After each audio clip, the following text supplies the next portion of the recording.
Here's how to make an Opium beat completely from scratch in FL Studio. Let's set the tempo to 120 beats per minute and lay down some keys in a minor scale. We're going to use a mono synth for this, which means that the synth can only play one note at a time, instead of a polysynth that plays multiple notes together. We're in the E flat minor scale and can now draw in a simple pattern playing a note on every beat. We can change the scale highlighting up here to E flat and minor, which will show us exactly what notes are in the scale as they're highlighted in a lighter tone. For these melodies, I like to use notes that are next to each other, also known as a semitone apart, as these notes create tension and help our melody to sound dark. When selecting the preset or sound for this melody, it's essential that we use a sound that has a low pass filter applied, as this will remove the high frequencies to leave space for the vocals. Here's how this melody sounds. Now let's right click up here and click render as audio clip. Now we can click and drag this into the playlist. I've decided to pitch this up by 2 semitones, so we are now in the key of F minor. Now let's add some other sounds to fill out this melody. We're in the key of F minor, so I'll use the note F to play this lead pattern. Now another lead pattern to sit in the gap. And finally an ARP or a sequencer to add some rhythm to the melody.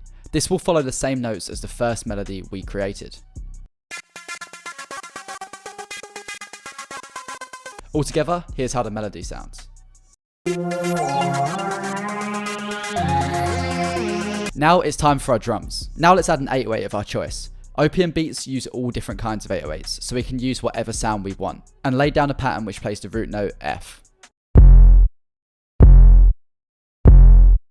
Opium beats sound super aggressive and distorted, so let's add a fruity soft clipper to the master track, and also ensure that our 808 is clipping. This means that the volume is above the threshold of the soft clipper. Simply put, this is typically where the region and the volume is yellow in the mixer. Now let's add a snare. This will play on the 3rd and 7th beats, but we can also add some notes in for bounce.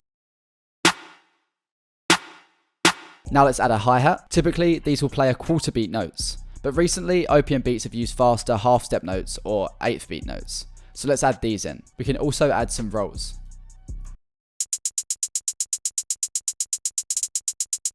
And finally, let's add an open hat and a crash in. Here's how the drums sound altogether.